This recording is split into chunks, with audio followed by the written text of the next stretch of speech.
Hello, welcome to today's video. I'm going to be doing something different today. Instead of role-playing, I'm going to be reading, and the book that I'm going to be reading is Twilight by Stephanie Meyer, however it's pronounced. This video was requested recently by, I believe it was The Light Side of the Dark Side. So, obviously I'm not going to read the whole book in one sitting, because who's got that kind of time, right? But I'm hoping to get at least the first couple chapters done for this video. So, sit back, relax, and enjoy the video.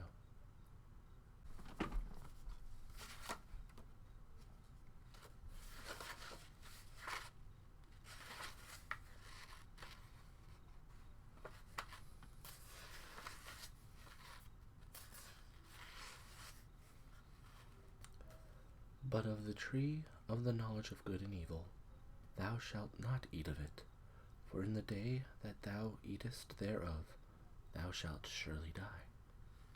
Genesis 2:17. Preface. I'd never given much thought to how I would die, though I'd had reason enough in the last few months. But even if I had, I would not have imagined it like this. I stared without breathing across the long room, into the dark eyes of the hunter, and he looked pleasantly back at me.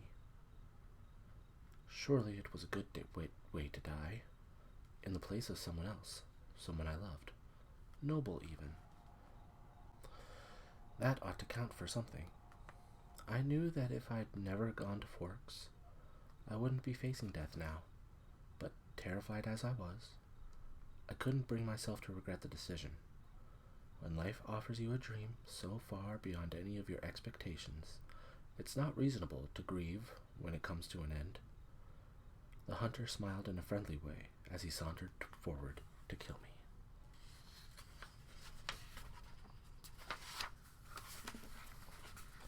Chapter 1. First Sight. My mother drove me to the airport with the windows rolled down. It was 75 degrees in Phoenix. The sky a perfect, cloudless blue.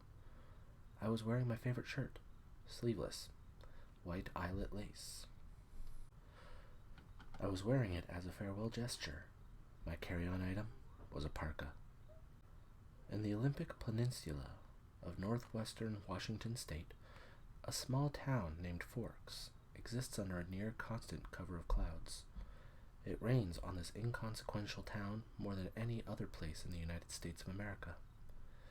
It was from this town and its gloomy, omnipresent shade that my mother escaped with me when I was only a few months old. It was in this town that I'd been compelled to spend a month every summer until I was 14. That was the year I finally put my foot down. These past 3 summers, my dad, Charlie, vacationed with me in California for 2 weeks instead. It was to Forks that I now exiled myself, an action that I took with great horror. I detested Forks. I loved Phoenix. I loved the sun and the blistering heat. I loved the vigorous, sprawling city. Bella, my mom said to me, the last of 1,000 times before I got on the plane, you don't have to do this. My mom looks like me, except with short hair and laugh lines. I felt a spasm of panic as I stared at her wide, childlike eyes. How could I leave my loving, erratic, harebrained mother to fend for herself? Of course, she had Phil now, so the bills would probably get paid. There would be food in the refrigerator, gas in her car, and someone to call when she got lost. But still, I want to go, I lied. I had always been a bad liar, but I'd been saying this lie so frequently lately that it sounded almost convincing now. Tell Charlie I said hi. I will. I'll see you soon, she insisted. You can come home whenever you want. I'll come right back as soon as you need me. But I could see the sacrifice in her eyes behind the promise. Don't worry about me, I urged. It will be great. I love you, Mom. She hugged me tightly for a minute, and then I got on the plane, and she was gone. It's a 4-hour flight from Phoenix to Seattle, another hour in a small plane up to Port Angeles, and then an hour drive back down to Forks. Flying doesn't bother me. The hour in the car with Charlie, though, I was a little worried about. Charlie had really been fairly nice about the whole thing. He seemed genuinely pleased that I was coming to live with him for the first time with any degree of permanence. He'd already gotten me registered for high school and was going to help me get a car.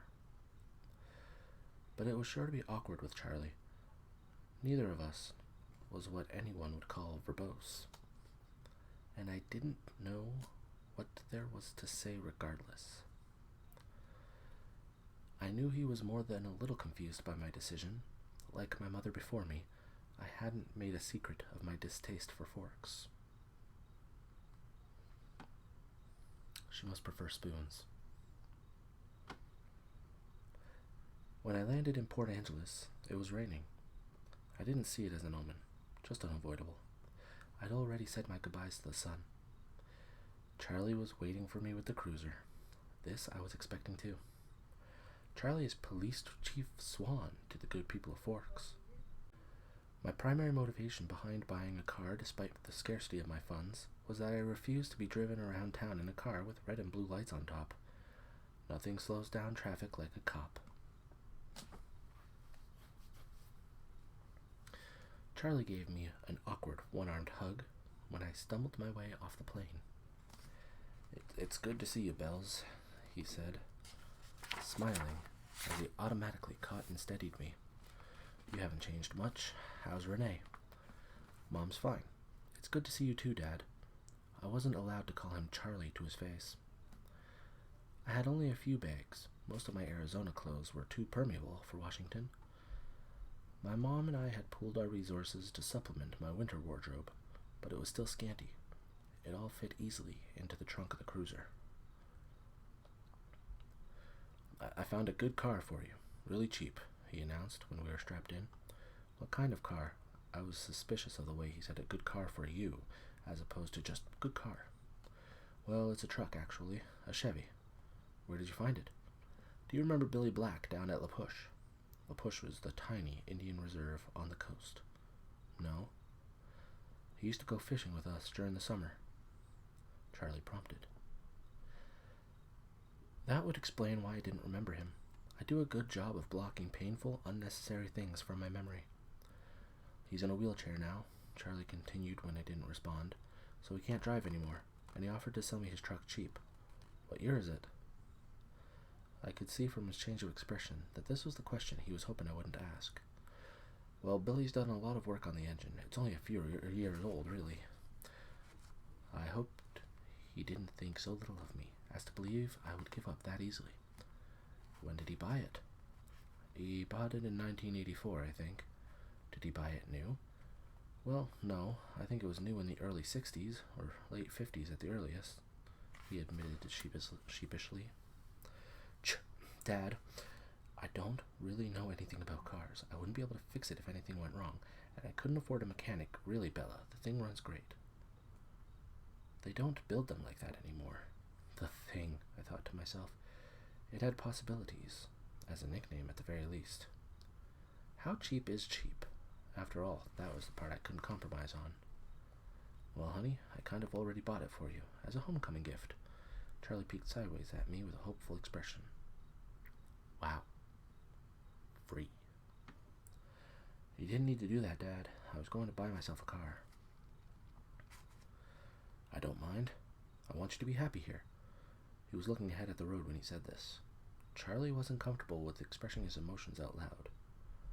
I inherited that from him, so I was looking straight ahead as I responded. That's really nice, Dad. Thanks. I really appreciate it. No need to add that my being happy in Forks is an impossibility. He didn't need to suffer along with me, and I never looked a free truck in the mouth. Or engine. Well, now you're welcome, he mumbled, embarrassed by my thanks. We exchanged a few more comments on the weather, which was wet. And that was pretty much it for conversation. We stared out the window in silence. It was beautiful, of course. I couldn't deny that. Everything was green. The trees, their trunks covered with moss, their branches hanging with a canopy of it. The ground covered with ferns. Even the air filtered down greenly through the leaves. It was too green. An alien planet. Eventually, we made it to Charlie's. He still lived in the small 2-bedroom house that he'd bought with my mother in the early days of their marriage. Those were the only kind of days their marriage had, the early ones. There, parked on the street in front of the house that never changed, was my new to me, truck. It was a faded red color with big rounded fenders and a bulbous cab. To my intense surprise, I loved it. I didn't know if it would run, but I could see myself in it. Plus, it was one of those solid iron affairs that never gets damaged, the kind you see at the scene of an accident, paint unscratched, surrounded by the pieces of the foreign car it had destroyed. Wow, Dad, I love it. Thanks. Now my horrific day tomorrow would be just that much less dreadful. I wouldn't be faced with the choice of either walking 2 miles in the rain to school or accepting a ride in the Chief's cruiser. I'm glad you like it, Charlie said gruffly, embarrassed again. It took only one trip to get all of my stuff upstairs. I got the west bedroom that faced out over the front yard. The room was familiar. It had belonged to me since I was born. The wooden floor, the light blue walls, the peaked ceiling, the yellow laced curtains around the window. These were all a part of my childhood. The only changes Charlie had ever made were switching the crib for a bed and adding a desk as I grew. The desk now held a second-hand computer with the phone line for the modem stapled along the floor to the nearest phone jack. This was a stipulation from my mother so that we could stay in touch easily. The rocking chair from my baby days was still in the corner. There was only one small bathroom at the top of the stairs, which I would have to share with Charlie. I was trying not to dwell too much on that fact.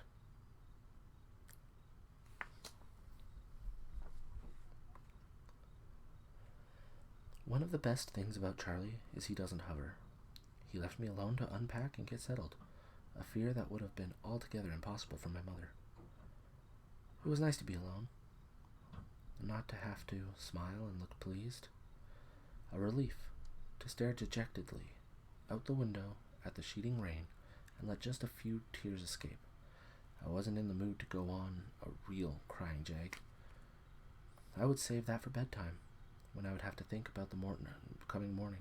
Forks High School had a frightening total of only 357, now 58, students. There were more than 700 people in my junior class alone back home. All the kids here had grown up together. Their grandparents had been toddlers together. I would be the new girl from the big city, a curiosity, a freak. Maybe if I looked like a girl from Phoenix should, I could use this to my advantage. But physically, I'd never fit in anywhere. I should be tan, sporty, blonde, a volleyball player, or a cheerleader perhaps. All the things that go with living in the Valley of the Sun. Instead, I was ivory-skinned without even the excuse of blue eyes or red hair. Despite the constant sunshine, I had always been slender, but soft somehow. Obviously not an athlete. I didn't have the necessary hand-eye coordination to play sports without humiliating myself and harming both myself and anyone else who stood too close. But that's no good.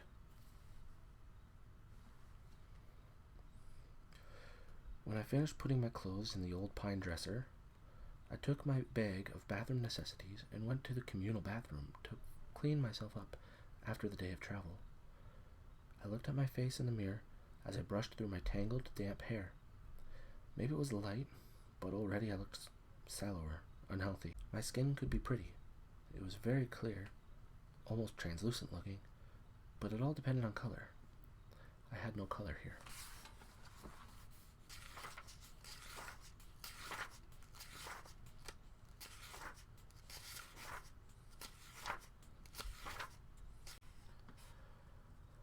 Facing my pallid reflection in the mirror, was forced to admit that I was lying to myself. It wasn't just physically that I'd never fit in, and if I couldn't find a niche in a school with 300,000 people, what were my chances here? I didn't relate well to people my age. Maybe the truth was that I didn't relate well to people, period. Even my mother, who I was closer to than anyone else on the planet, was never in harmony with me, never on exactly the same page. Sometimes I wondered if I was seeing the same things through my eyes than the rest of the world was seeing through theirs. Maybe there was a glitch in my brain. But the cause didn't matter. All that mattered was the effect, and tomorrow would be just the beginning. I didn't sleep well that night, even after I was done crying. The constant whooshing of the rain and wind across the roof wouldn't fade into the background. I pulled the faded old quilt over my head, and later added the pillow too, but I couldn't fall asleep until after midnight, when the rain finally settled into a quieter drizzle. Thick fog was all I could see out my window in the morning, and I could feel the claustrophobia creeping up on me. You could never see the sky here. It was like a cage. Breakfast with Charlie was a quiet event.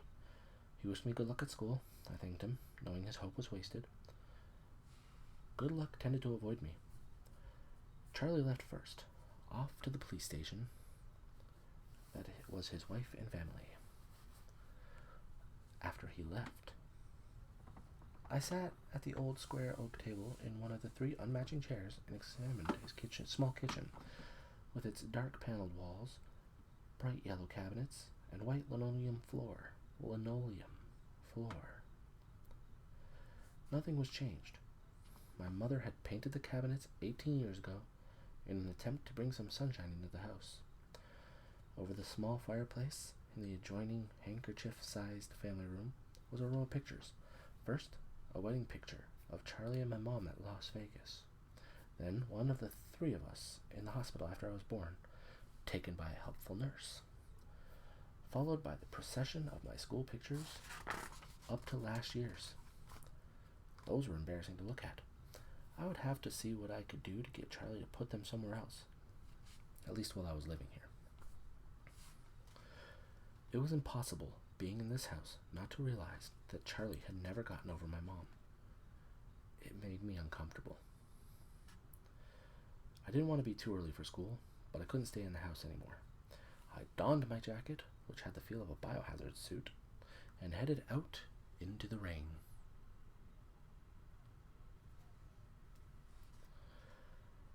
It was just drizzling still, not enough to soak me through immediately as I reached for the house key that was always hidden under the eaves by the door and locked up.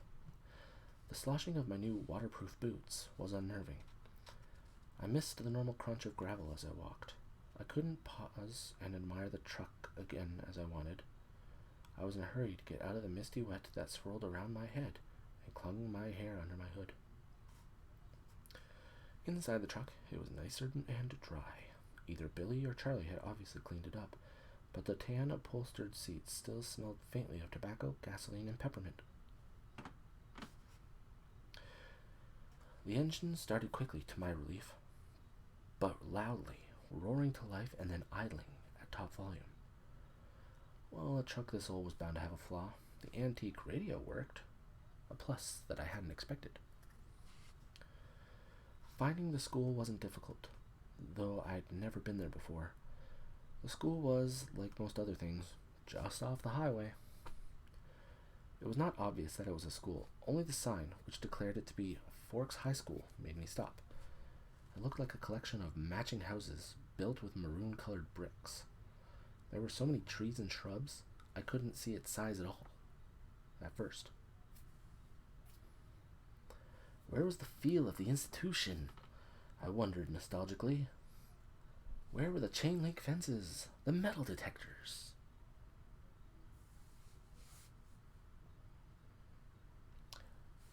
I personally didn't have that experience. It must be a small town thing. I parked in front of the first building, which had a small sign over the door reading Front Office. No one else was parked there, so I was sure it was off limits. But I decided I would get directions inside instead of circling around in the rain like an idiot. I stepped unwillingly out of the toasty truck cab and walked down a little stone path lined with dark hedges. I took a deep breath before opening the door. Creak. No? Okay. Inside, it was brightly lit and warmer than I'd hoped. The office was small, a little waiting area with padded folding chairs, orange-flecked commercial carpet, notices and awards cluttering the walls, a big clock ticking loudly.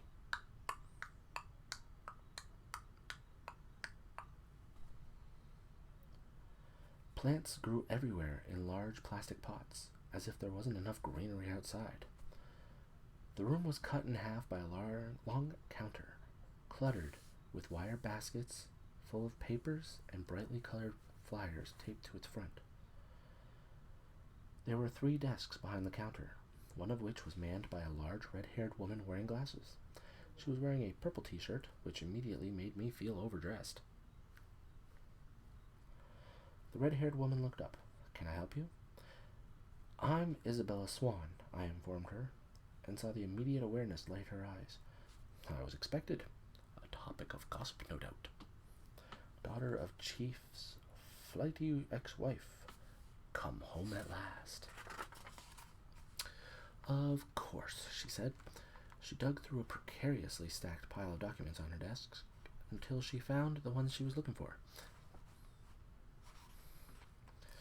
"I have your schedule right here, and a map of the school." She brought several sheets to the counter to show me. She went through my classes for me, highlighting the best route to each on the map, and gave me a slip to have each teacher sign, which I was to bring back at the end of the day. She smiled at me and hoped, like Charlie, that I would like here in Forks. I smiled back as convincingly as I could. Yeah. When I went back out to my truck, other students were starting to arrive. I drove around the school, following the line of traffic. I was glad to see that most of the cars were older like mine, nothing flashy. At home, I had lived in one of the few lower-income neighborhoods that were included in the Paradise Valley district. It was a common thing to see a new Mercedes or Porsche in the student lot. The nicest car here was a shiny Volvo, and it stood out. Still, I cut the engine as soon as I was in a spot, so that the thunderous volume wouldn't draw attention to me. I looked at the map in the truck, trying to memorize it now. Hopefully I wouldn't have to walk around with it stuck in front of my nose all day.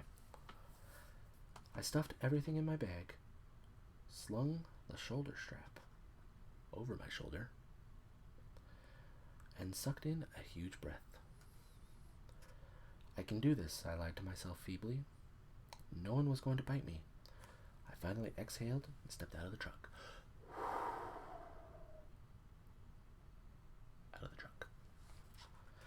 I kept my face pulled back into my hood as I walked to the sidewalk, crowded with teenagers.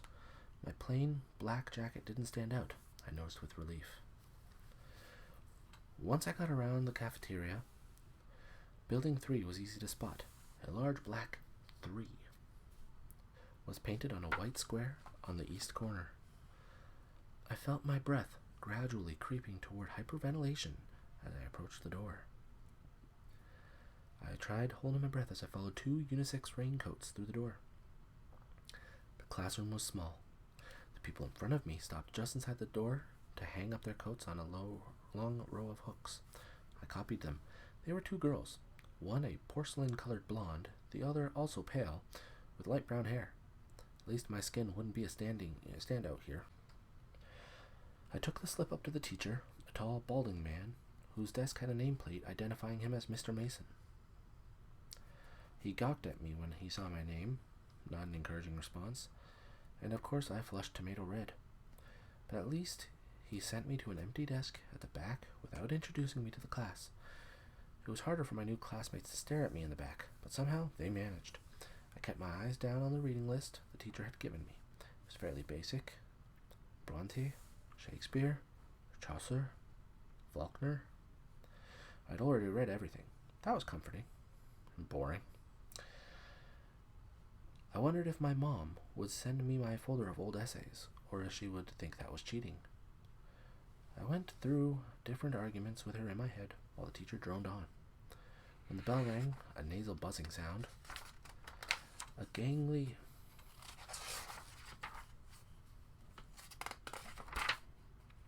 boy with skin problems and hair black as oil slick leaned across the aisle to talk to me. "You're Isabella Swan, aren't you?" He looked like the overly helpful chess club type. I'm the chess club type. "Bella," I corrected. Everyone within a 3-seat radius turned to look at me. "What's your next class?" he asked. I had to check in my bag. Government with Jefferson in Building 6. There was nowhere to look without meeting curious eyes. "I'm headed toward Building 4. I could show you the way." Definitely over-helpful. "I'm Eric," he added. I smiled tentatively. "Thanks." We got our jackets and headed out into the rain, which had picked up. I could have sworn several people behind us were walking close enough to eavesdrop. I hoped I wasn't getting paranoid. "So this is a lot different than Phoenix, huh?" he asked. "Very. It doesn't rain much there, does it?" 3 or 4 times a year. "Wow, what must that be like?" he wondered. "Sunny," I told him. "You don't look very tan." My mother is part albino. He studied my face apprehensively, and I sighed. It looked like clouds and a sense of humor didn't mix. A few months of this, and I'd forget how to use sarcasm. We walked back behind the cafeteria, to the south buildings by the gym. Eric walked with me right to the door, though it was clearly marked. "Well, good luck," he said as I touched the handle. "Maybe we'll have some other classes together." He sounded hopeful. He really did. I smiled at him vaguely and went inside. The rest of the morning passed in about the same fashion. My trigonometry teacher, Mr. Werner, who I would have hated anyway just because of the subject he taught, was the only one who made me stand in front of the class and introduce myself. I stammered, blushed, and tripped over my own boots on my way to my seat. After 2 classes, I started to recognize several of the faces in each class. There was always someone braver than the others who would introduce themselves and ask me questions about how I was liking forks. I tried to be diplomatic, but mostly I just lied a lot. At least I never needed the map. One girl sat next to me in both Trig and Spanish, and she walked with me to the cafeteria for lunch. She was tiny, several inches shorter than my 5 feet 4 inches. But her wildly curly hair made up a lot of the difference between our heights. Couldn't remember her name, so I smiled and nodded as she prattled on about teachers and classes. I didn't try to keep up. We sat at the end of a full table with several of her friends, who she introduced to me. I forgot all their names as soon as she spoke them. They seemed impressed by her bravery in speaking to me. The boy from English, Eric, waved at me from across the room. It was there, sitting in the lunchroom, trying to make conversation with 7 curious strangers, that I first saw them. They were sitting in the corner of the cafeteria, as far away from where I sat as possible in the long room. There were 5 of them. They weren't talking. They weren't eating. Though they each had a tray of untouched food in front of them. They weren't gawking at me, unlike most of the other students, so it was safe to stare at them without fear of meeting an excessively interested pair of eyes. But it was none of these things that caught and held my attention. They didn't look anything alike. Of the 3 boys, one was big, muscled like a serious weightlifter, with dark curly hair. Another was taller, leaner, but still muscular and honey blonde. The last was lanky, less bulky, with untidy, bronze-colored hair. He was more boyish than the others, who looked like they could be in college, or even teachers here rather than students. The girls were opposites. The tall one was statuesque. She had a beautiful figure, the kind you saw on the cover of the Sports Illustrated swimsuit issue. The kind that made every girl around her take a hit on her self-esteem just by being in the same room. Her hair was golden, gently waving to the middle of her back. The short girl was pixie-like, thin in the extreme, with small features.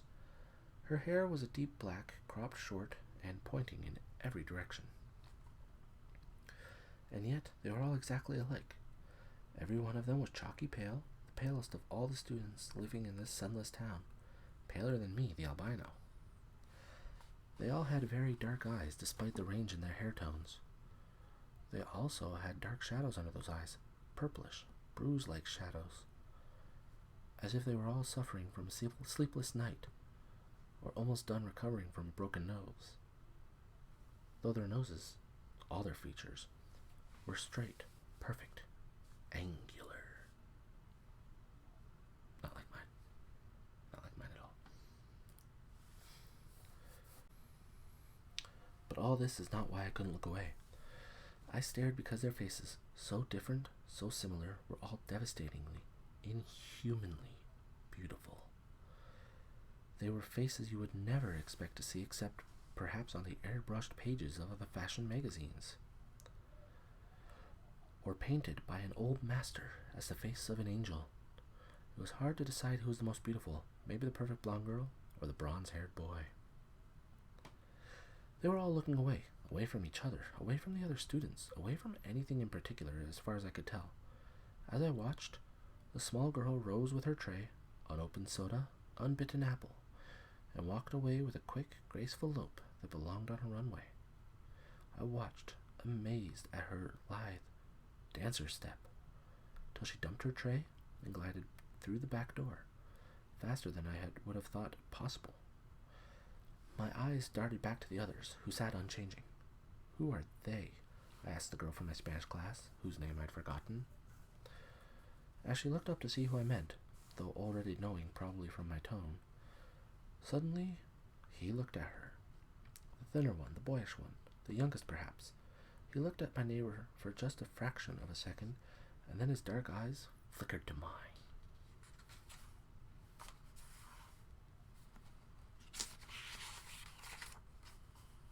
He looked away quickly, more quickly than I could, though in a flush of embarrassment, I dropped my eyes at once. In that brief flash of a glance, his face held nothing of interest. It was as if she had called his name, and he looked up in involuntary response, already having decided not to answer. My neighbor giggled in embarrassment, looking at the table like I did. That's Edward and Emmett Cullen, and Rosalie and Jasper Hale. The one who left was Alice Cullen. They all lived together with Dr. Cullen and his wife. She said this under her breath. I glanced sideways at the beautiful boy, who was looking at his tray now, picking a bagel to pieces with long, pale fingers. His mouth was moving very quickly, his perfect lips barely opening. The other three still looked away, and yet I felt he was speaking quietly to them. Strange, unpopular names, I thought. The kinds of names grandparents had. But maybe that was in vogue here. Small town names? I finally remembered that my neighbor was called Jessica, a perfectly common name. There were 2 girls named Jessica in my history class back home. They are very nice looking. I struggled with the conspicuous understatement. Yes, Jessica agreed with another giggle. They're all together, though. Emmett and Rosalie, and Jasper and Alice, I mean, and they live together. Her voice held all the shock and condemnation of the small town, I thought critically. But if I was being honest, I had to admit that even in Phoenix, it would cause gossip. Which ones are the Cullens? I asked. They don't look related. Oh, they're not. Dr. Cullen is really young, in his 20s or early 30s. They're all adopted. The Hales are brother and sister, twins, the blondes, and they're foster children. They look a little old for foster children. They are now. Jasper and Rosalie are both 18, but they've been with Mrs. Cullen since they were 8. So she's their aunt or something like that. That's really kind of nice for them to take care of all those kids like that when they're so young and everything. I guess so, Jessica admitted reluctantly, and I got the impression that she didn't like the doctor and his wife for some reason. With the glances she was throwing at their adopted children, I would presume the reason was jealousy. I think that Mrs. Cullen can't have any kids, though, she added, as if that lessened their kindness. Throughout all this conversation, my eyes flickered again and again to the table where the strange family sat. They continued to look at the walls and not eat. "Have they always lived in Forks?" I asked. "Surely I would have noticed them on one of my summers here." "No," she said in a voice that implied that it should be obvious, even to a new arrival like me. "They just moved down 2 years ago from somewhere in Alaska." I felt a surge of pity and relief. Pity, because as beautiful as they were outsiders, clearly not accepted. Relief that I wasn't the only newcomer here. And certainly not the most interesting by any standard. As I examined them, the youngest, one of the Cullens, looked up and met my gaze, this time with evident curiosity in his expression. As I looked swiftly away, it seemed to me that his glance held some kind of unmet expectation. "Which one is the boy with the reddish-brown hair?" I asked. I peeked at him from the corner of my eye, and he was still staring at me, but not gawking like the other students had today. He had a slightly frustrated expression. I looked down again. "That's Edward. He's gorgeous, of course, but don't waste your time. He doesn't date. Apparently none of the girls here are good-looking enough for him." She sniffed. A clear case of sour grapes. I wondered when he turned her down. I bit my lip to hide my smile, then I glanced at him again. His face was turned away, but I thought his cheek appeared lifted, as if he were smiling too. After a few more minutes, the four of them left the table together. They were all noticeably graceful. Even the big, brawny one, it was unsettling to watch. The one named Edward didn't look at me again. I sat at the table with Jessica and her friends longer than I would have if I'd been sitting alone. I was anxious not to be late for class on my first day. One of my new acquaintances, who considerably reminded me that her name was Angela, had biology 2 with me the next hour. We walked to class together in silence. She was shy, too. When we entered the classroom, Angela went to sit at the black-topped lab table exactly like the ones I was used to. She already had a neighbor. In fact, all the tables were filled but one. Next to the center aisle, I recognized Edward Cullen by his unusual hair, sitting next to that single open seat. As I walked down the aisle to introduce myself to the teacher and get my slips signed, I was watching him surreptitiously. Just as I passed, he suddenly went rigid in his seat. He stared at me again, meeting my eyes with the strangest expression on his face. It was hostile, furious. I looked away quickly, shocked, going red again. I stumbled over a book in the walkway and had to catch myself on the edge of the table. The girl sitting there giggled. I noticed that his eyes were black. Coal black. Mr. Banner signed my slip and handed me a book with no nonsense about introductions. I could tell we were going to get along. Of course, he had no choice but to send me to the one open seat in the middle of the room. I kept my eyes down and I went to sit by him, bewildered by the antagonistic stare he'd given me. I didn't look up as I set my book on the table and took my seat, but I saw his posture changing from the corner of my eye. He was leaning away from me, sitting on the extreme edge of his chair and averting his face like he smelled something bad. Inconspicuously, I sniffed my hair. I can't do that. It smelled like strawberries, the scent of my favorite shampoo. It seemed an innocent enough odor. I let my hair fall over my right shoulder, making a dark curtain between us, and tried to pay attention to the teacher. Unfortunately, the lecture was on cellular anatomy, something I'd already studied. I took my notes carefully, anyway, always looking down. I couldn't stop myself from peeking occasionally through the screen of my hair at the strange boy next to me. During the whole class, he never relaxed his stiff position on the edge of his chair, sitting as far away from me as possible. I could see his hand on his left leg was clenched into a fist, tendons standing out over his pale skin. He wasn't nearly as slight as he'd looked next to his burly brother. The class seemed to drag on longer than the others. Was it because the day was finally coming to a close, or because I was sitting waiting for his tight fist to loosen? It never did. He continued to sit so still it looked like he wasn't breathing. What was wrong with him? Was this normal behavior? I questioned my judgment on Jessica's bitterness at lunch today. Maybe she was not as resentful as I thought. It couldn't have anything to do with me. He didn't know me from Eve. I peeked up at him one more time and regretted it. He was glaring down at me again, his black eyes full of revulsion. As I flinched away from him, shrinking against my chair, the phrase, "if looks could kill," suddenly ran through my mind.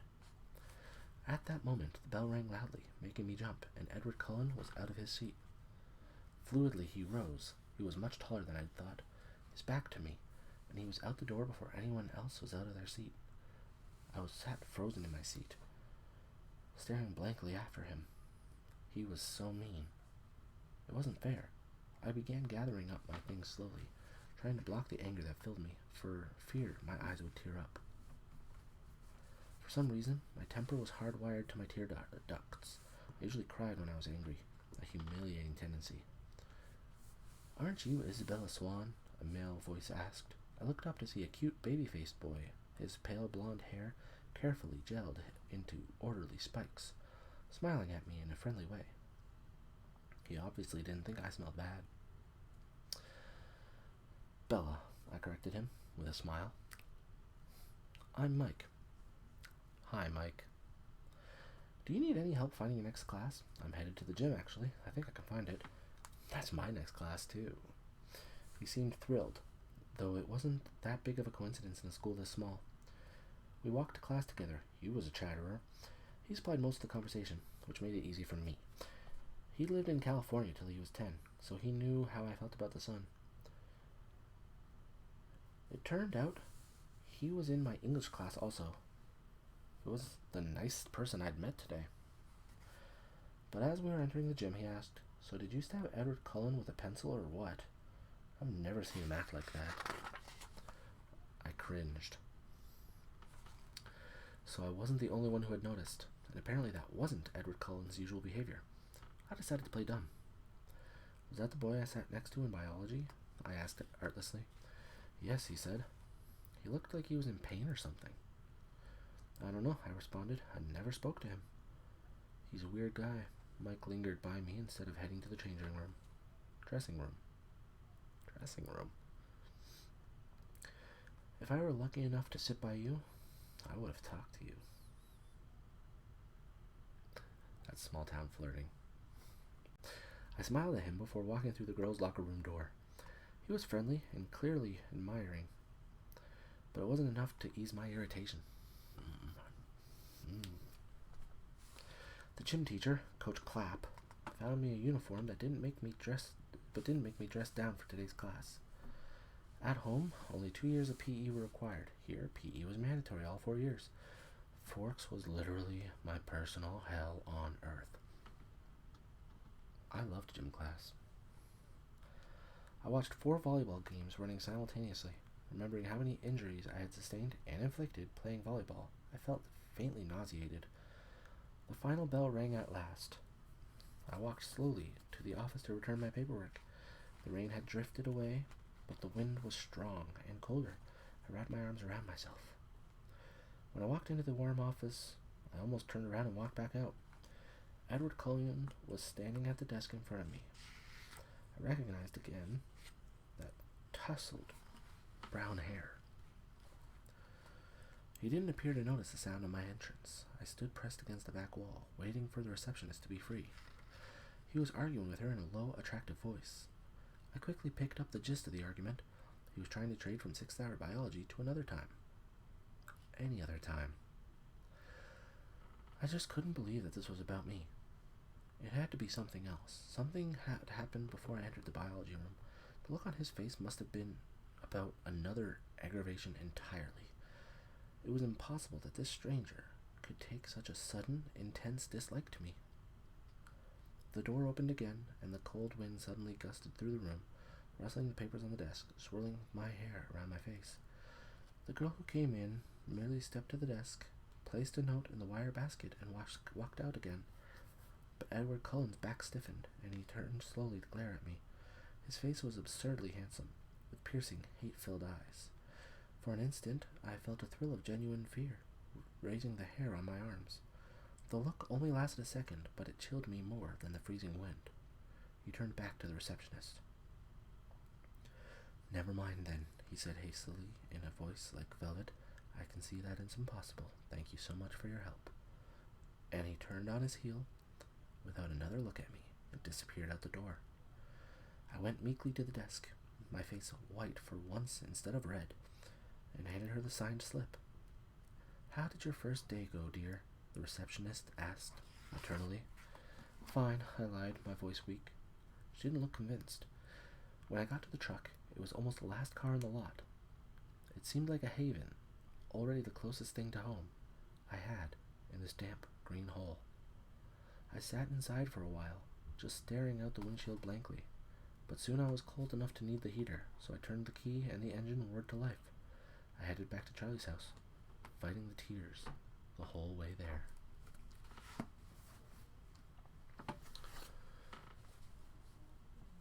These chapters are long. Well, I hope you enjoyed chapter 1 of Twilight. Chapter 1's a lot longer than I expected. I've never actually read the book, but I guess I'm going to have to keep reading it now, because once you read the first chapter, you have to keep reading. Alright. So, thanks for watching. Have a relaxing day.